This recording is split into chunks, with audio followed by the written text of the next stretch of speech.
যে কত বড় একটা শয়তানি, সেটা তো আজকে মানুষের কাছে স্পষ্ট হয়ে গেছে যে কি না পারে, তার নিষ্ঠুরতা, তার হত্যাকাণ্ড ঘটানো। 15ই জুলাই থেকে যত হত্যাকাণ্ড ঘটেছে সবগুলো হচ্ছে তার মেটিকুলাস ডিজাইনের অংশ। ওই হত্যা আমরা করি নাই।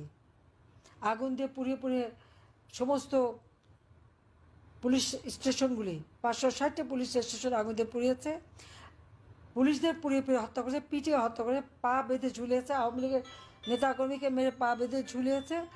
আর মামলা হয়েছে কার বিরুদ্ধে? আওয়ামী লীগ নেতাকর্মীদের বিরুদ্ধে। যারা নির্যাতিত তাদের বিরুদ্ধেই মামলা, আর যারা নির্যাতনকারী তাদেরকে ইন্ডেমনিটি দেওয়া হয়েছে, তাদেরকে ইন্ডেমনিটি দেওয়া হয়েছে। আর প্রত্যেকটা এমপির বাড়ি, এমপি হোস্টেল, সব জায়গায় তো ডাকাতি আর লুটপাট করেছে। এরা কারা করেছে?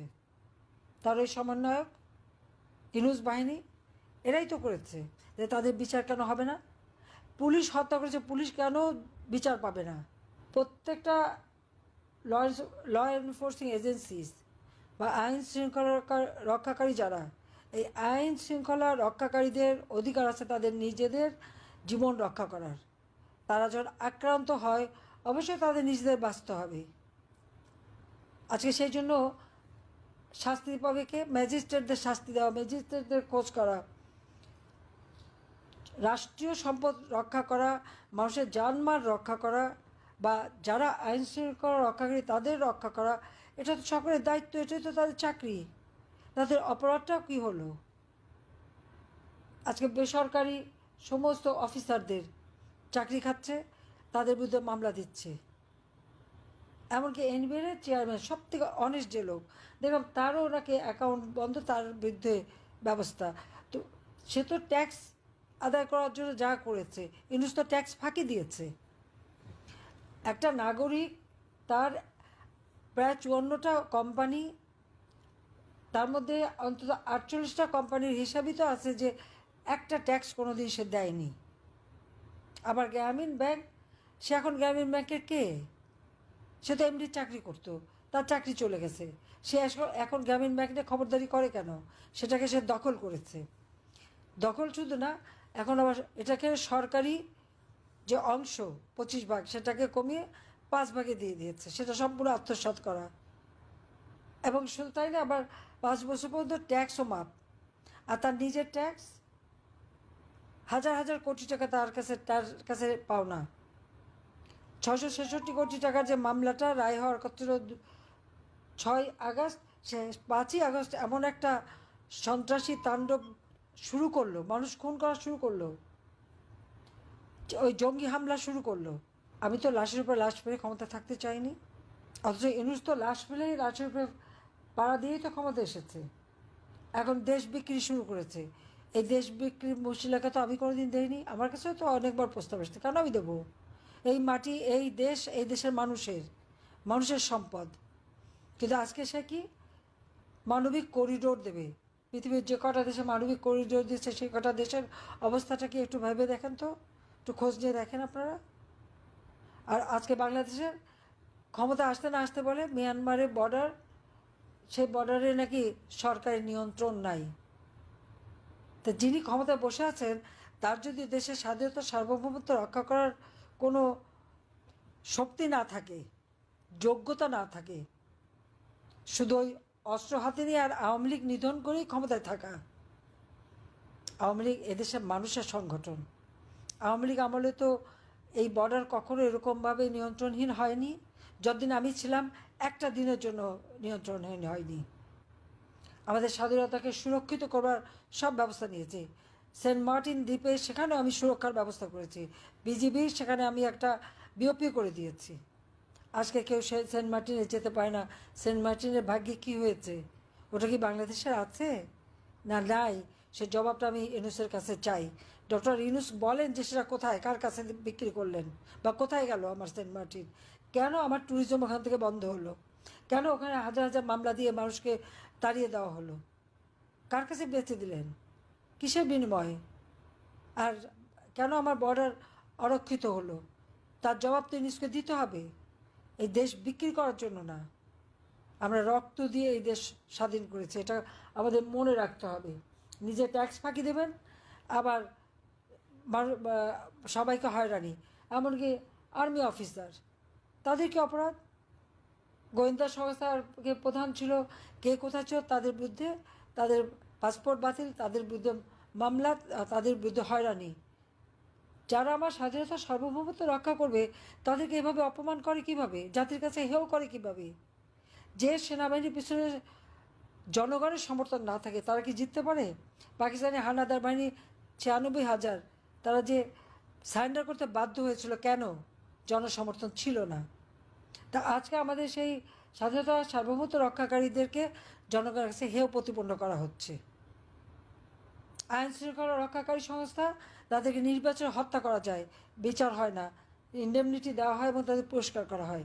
আর দুর্নীতির কথা, আমাদের দুর্নীতি খোঁজেন, আমার অর্থ খোঁজেন, সম্পদ খোঁজেন, খোঁজ করেন। তার বাপরাও তো খোঁজ করেছে, পায়নি তো? ওয়ার্ল্ড ব্যাংক খোঁজ করেছে। সে পদ্মা সেতু টাকা যখন বন্ধ করেছিল বলেছে আমি নিজের অর্থে করব, দুর্নীতির মামলা দিয়ে আমি, আমার বোন, আমাদের ছেলে মেয়ে সবার খোঁজ করেছে, পেয়েছে কিছু? কানাডা ফেডারেল কোর্টে মামলা করেছিল, সেই কোর্টে বলেছিল ওয়ার্ল্ড ব্যাংকের সমস্ত অভিযোগ ভুয়া, মিথ্যা, এবং সব ইন্ডাস্ট্রির জন্যই হয়েছে এটা। আমরা নিজের অর্থে পদ্মা সেতু করেছি, আজকে যে পদ্মা সেতু সে ভাঙতে গেছে, আবার তারা উপদেষ্টা বলেন পদ্মা সেতু করে নাকি সর্বনাশ হয়ে গেছে।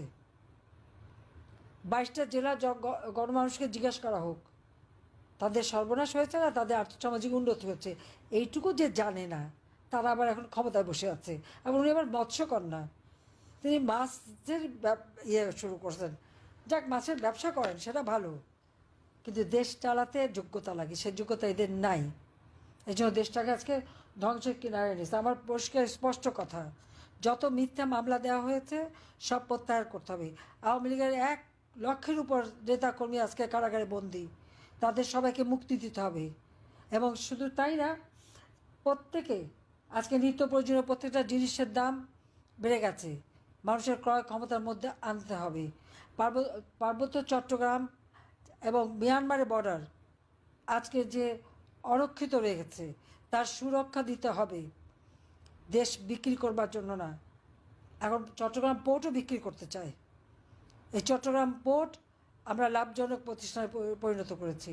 হ্যাঁ, এটা আরও উন্নতভাবে চলার জন্য আমরা বে টার্মিনাল সেটা নির্মাণ করা, আমরা বিভিন্ন ইন্টারন্যাশনাল বিভিন্ন কোম্পানির সাথে কথা বলছি, কিন্তু আমার চট্টগ্রাম পোর্ট কিন্তু সরকারের আওতায় থাকবে। আজকে সেটাও বেঁচে দেওয়ার জন্য সে চক্রান্ত করে যাচ্ছে। দেশটা বিক্রি করবে শুধু নিজের ক্ষমতাটা টিকে রাখার জন্য।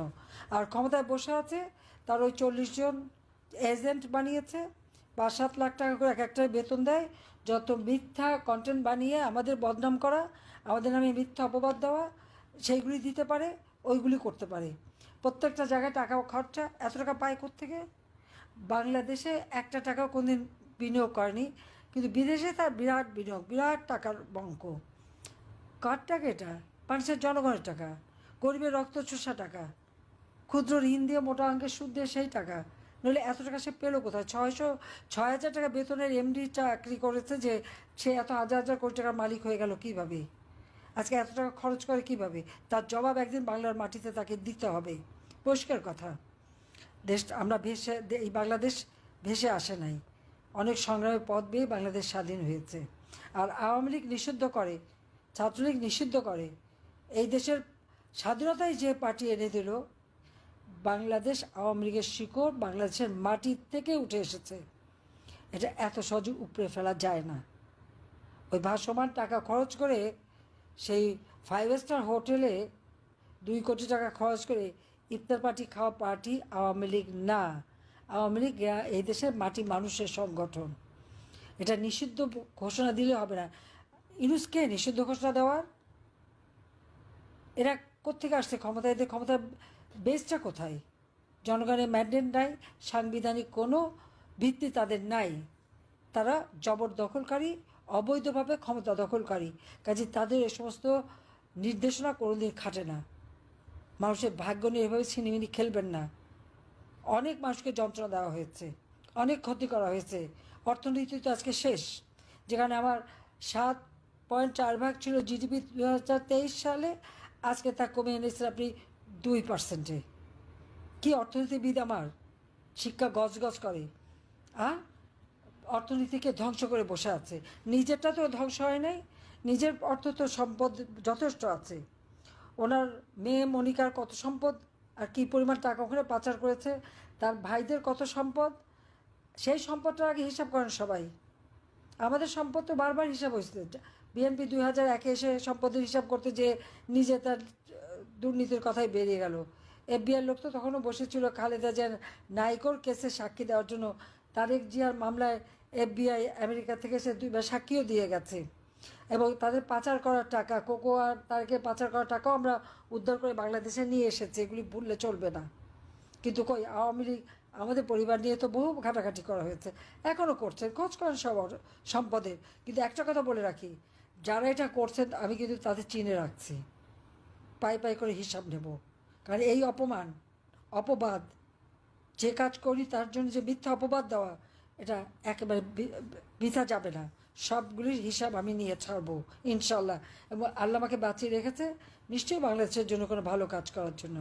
কাজে আমি এখনও সময় আছে, এগুলির ক্ষমতার থেকে বিদায় দিয়ে দেশটাকে রক্ষা করতে হবে। তার জন্য আন্দোলন সংগ্রাম চালিয়ে যেতে হবে। প্রত্যেকে প্রতিদিন দরকারে যে যেভাবে পারেন মিছিল মিটিং করে প্রতিবাদ করেন, লিফলেট বিতরণ করেন, এতে অপকর্মগুলি জনগণের কাছে তুলে ধরেন, সাধারণ মানুষের কাছে যান। কারণ মানুষ খুব কষ্টে আছে। আওয়ামী লীগ মানুষকে শান্তি দিয়েছিল, নিরাপত্তা দিয়েছিল, মানুষের অর্থনৈতিক উন্নতির পথ দিয়েছিল, মানুষ ধীরে ধীরে উন্নয়নের পথে এগিয়ে যাচ্ছিল। কিন্তু আজকে সব শেষ। ওই মুষ্টিমেয় লোক সময় খাবে আর টাকা পাচার করবে। সেই ক্রিপ্টোকারেন্সি বলে কি কি একটা দামও আছে, সেই টাকা বানিয়ে রাখছে বাইরে, খেয়ে যেতে পারবে না। সব ধরা হবে, সব হিসাব নেওয়া হবে। ইনুসের ভাই ব্রাদার, ভাই বেটা, ভাইজি যারা আছে, তার মেয়ে 2 মেয়ে, তাদের সব সম্পত্তির হিসাব আমরা বের করব। এবং অলরেডি আমরা কাজে লাগিয়েছি, কার কী আছে সব আনছি খোঁজ করে। আর সেই সাথে সাথে তার ওই উপদেষ্টারা সব তো ফরেন, একটা তো দেশি না, সব বিদেশি নাগরিক। কাজে তাদেরও সমস্ত হিসাব বের করা হবে। কার ছেলে মেয়ে ভাই ব্রাদার কার কত সম্পত্তি দেশে বিদেশে আছে, সব হিসাব আমরা বের করব। সব বের করতেছি, ওগুলি একদিন প্রচার হবে এবং জনগণের আদালতেই বিচার হবে ইনশাল্লাহ। সবাই ভালো থাকেন, সুস্থ থাকেন। যেটা আমি বললাম যে এখনই প্রত্যেক জায়গায় প্রচার করা, জনগণের পাশে দাঁড়ানো এবং প্রতিবাদ মিছিল প্রতিদিন দরকার হলে মিছিল, মশাল মিছিল প্রত্যেকে প্রতিদিন করতে হবে। এর প্রতিবাদ করেই আমরা আমাদের এগিয়ে যেতে হবে জনগণকে নিয়ে। কারণ জনগণের অধিকার আমরা নিশ্চিত করবো ইনশাল্লাহ। সবাই ধন্যবাদ। জয় বাংলা, জয় বঙ্গবন্ধু। খোদা। যখন আমি বলতাম কথাগুলো অনেকের হয়তো সেটা মনোভূত হতো না। সেন্ট মার্টিন দ্বীপ যখন আমেরিকা চেয়েছিল, আমার বাবা রাজি হননি, তাকে জীবন দিতে হলো। আর আমার ভাগ্যে সেটাই জুটলো।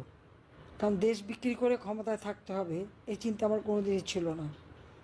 আর যে দেশটা জাতির পিতা বঙ্গবন্ধু শেখ মুজিবুর রহমানের ডাকে সাড়া দিয়ে এদেশের মানুষ অস্ত্র তুলে নিয়ে যুদ্ধ করে 30 লক্ষ মানুষ জীবন দিয়ে স্বাধীন করেছে, সেই দেশের 1 ইঞ্চি মাটি কাউকে ছেড়ে দেওয়া, এটা তো কারো নিয়ত হতে পারে না।